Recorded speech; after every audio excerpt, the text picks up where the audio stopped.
Hey, what's up, my construction entrepreneurs? I hope everyone is hanging in there and being safe. And also, I hope a lot of you are not, not out of work. I really do. This time right here is tough for us as a lot of people in the construction industry. Some jobs are being shut down. Some companies are not giving out any additional work. Um, I see a lot of,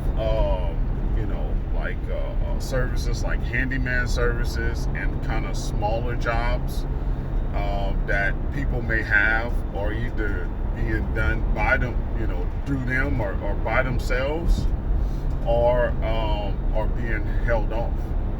So that's affecting, the construction industry tremendously.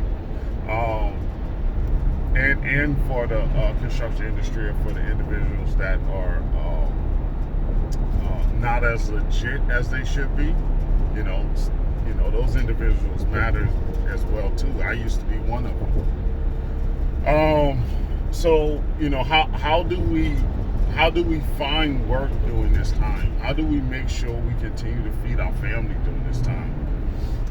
It's definitely tough, especially when a lot of work that you may go for, you have no control of.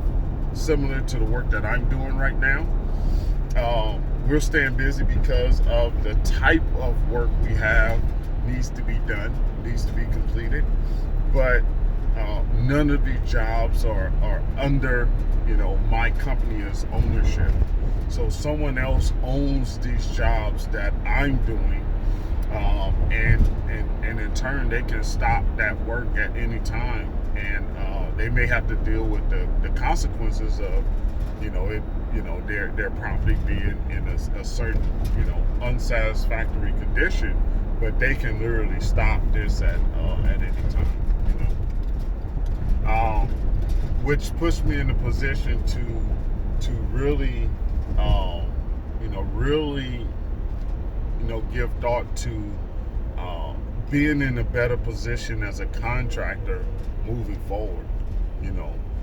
I think having a position of somewhat of an investor that's also remodeling these properties.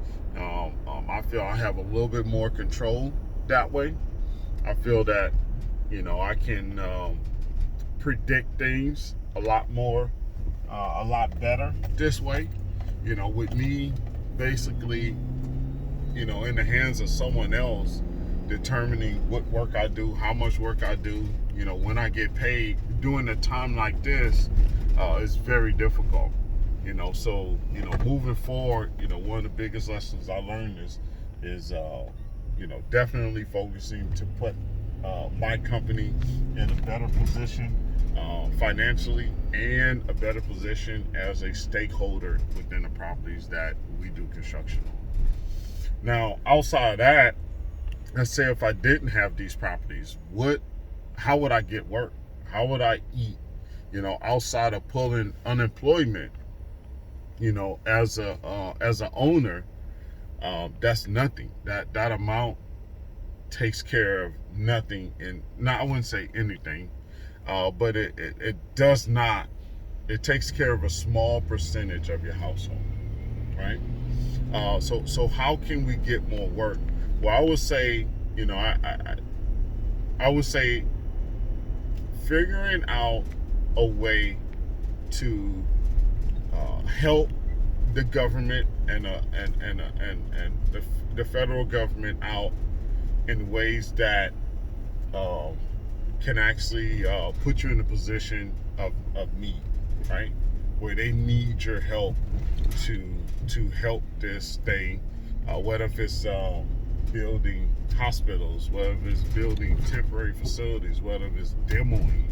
You gotta sign up on SAM.org or SAM.gov, I believe it is. Sign up, register on that site so you can get notified on any upcoming work. I'm actually just now signing up, so I'll let you know how that process goes. But you have to put yourself in the position. Now signing up for that, payment terms, how they're paying, what they're paying may be different. I don't know. But I'm definitely putting myself, my company in the position of being wanted and in need. Okay. So that's one of the things that I'm doing here. Another thing that you can do if you're on a smaller scale, unlicensed and things like that, you can always get on the phone. None of this is what I'm about to say is easy, but get on the phone and make calls. Make calls regarding, there's some companies out here that need work um, on projects that are emergencies, that are on tasks that are unsafe in their at their facilities. How do you find these jobs? You got to call. You got to look on a source where those jobs may pop up. Here in California, it might be Craigslist. Now we're looking for people that need immediate help. Okay. So calling, right? Getting on Craigslist and finding jobs that list where someone needs help immediately. That could be a homeowner, that can be a property management company, that could be an investor, that could be a property owner. It doesn't matter who it is. There are people out here looking to take care of issues that are unsafe so they can get them closed up and get their property back into a safe condition. What if it needs to be rented out? What if it needs to be deemed as a future hospital, or whatever it is? So make yourself available, but you gotta put in harder work than you ever done before. You gotta be more creative than you ever been before right now, so you don't drown and not be in a position of survival after this is over. You want to be in a position where you can survive after this is over. So right now, depending on how much resources you have, depending on how legit you are, depending on how determined you are, you need to call. You need to get on the horn and call. You need to call hundreds of people, and that's what I'll be doing. I'll be making calls right now, even though we're working.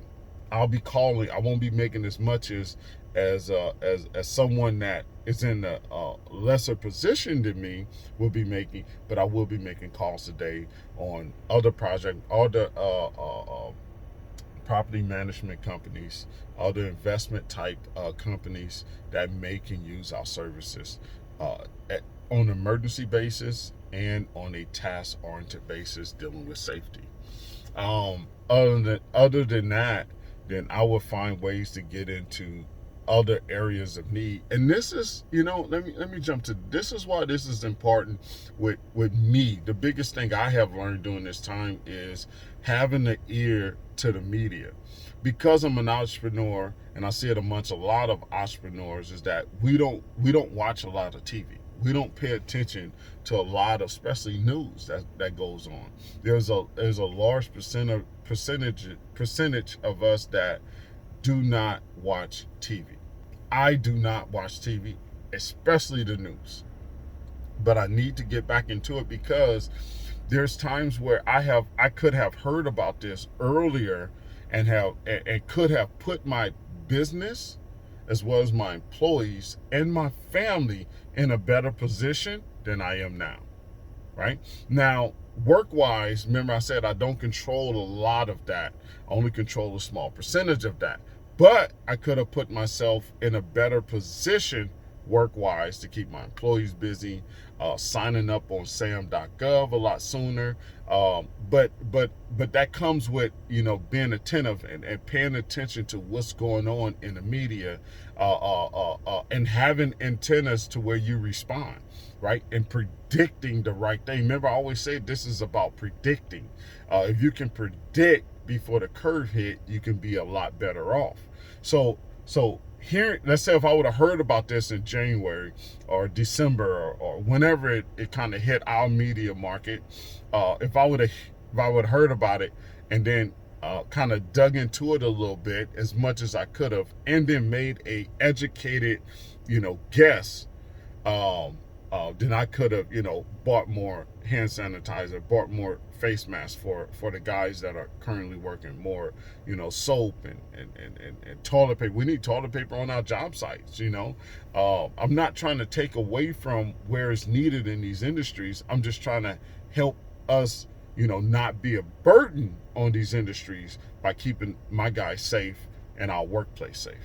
So, now going back, one of the biggest things I learned is I need to keep my ear toward that media. I need to watch certain news so I can react ahead of these crises, and put my family and my business, which include my employees as well, in a better position than we are in now. And you got to remember that. You got to take away, what do you take away from this? And then you also got to sit down a moment and think about, you got to predict a little bit, okay? You got to be creative when you're predicting a little bit. Okay, is this going to lead to a recession? Okay, how is this going to help me? What position do I need to put myself in to be of need in the next week, in the next 2 weeks? The moves I'm making now, are they benefit me to in the next 2 weeks? Would I see fruit of what I'm doing now in 2 weeks, in 3 weeks, in 4 weeks? And if so, how do I need to position? What position do I need or resources I need to have in place in that 2 weeks, 4 weeks, and 6 weeks time?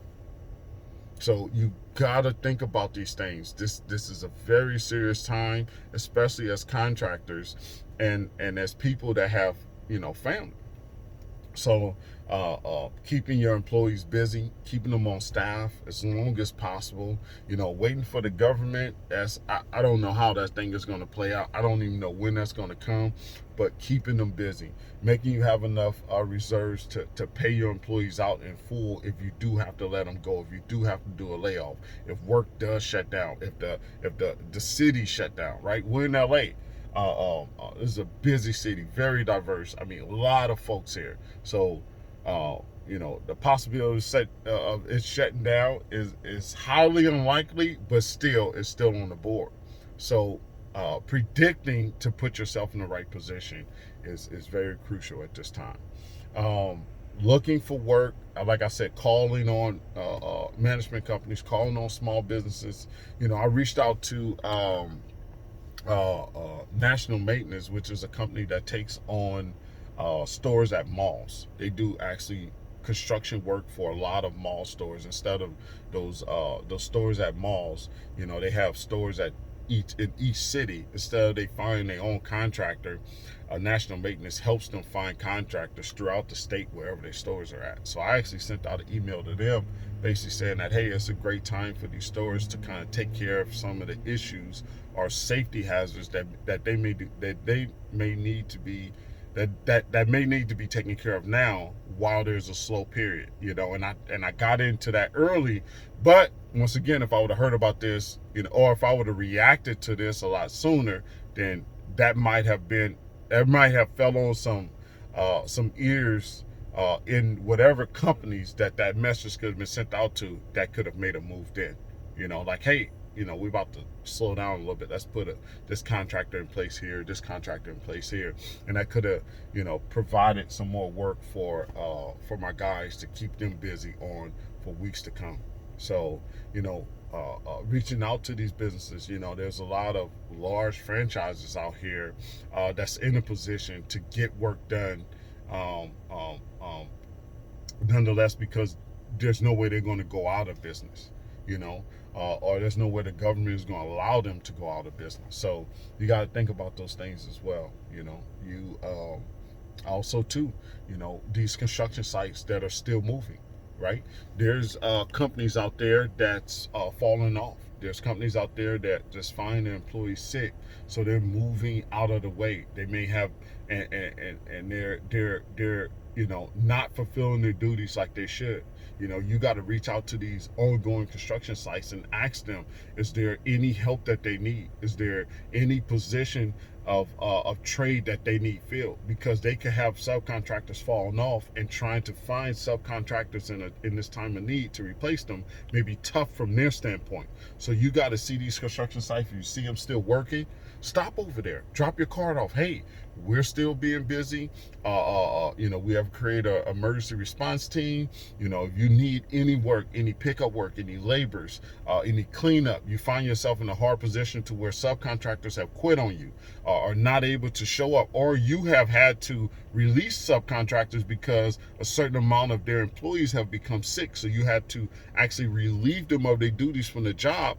We can actually step in, as long as it's a trade that we do. So you got to go out there and put yourself in a position of need, but it requires a lot of work.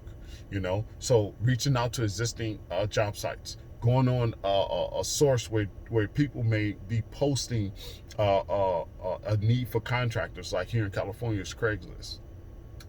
Signing up on the government website to help the Army Corps of Engineers, or just helping the city out, becoming an emergency contractor for your city. That's 4 things right there that I just labeled that we should be on constantly, every day, checking, looking, searching, calling, every day. Every day. If you're not in a position where you're working and your employees are not busy, you have laid some people off, you need to get on the horse, and you need to make calls. You need to search. You need to put in that work to find that next job. And then you also got to predict, how long is this job going to last? Where are we going to the next one? This is no different from doing regular business, but now it's doing regular business during a crisis. So that's all I have for you, my construction entrepreneurs. Hopefully that was helpful. I'm going to continue to try to post more and more. I'm definitely super busy right now, trying to keep everybody going, trying to keep things, make sure I keep things flowing. But reach out to me. Let me know how you feel about this. Let me know your thoughts. Let me know where you're at. Let me know your challenges. Let's speak. Let's create some dialogue here. Let's converse here, because we all need help. So if you got some great ideas, let's share them on here. Share them in the comment section, and reach out to me. Okay? Hustle hard, then hustle harder. I'm gonna catch you on the next one. Later.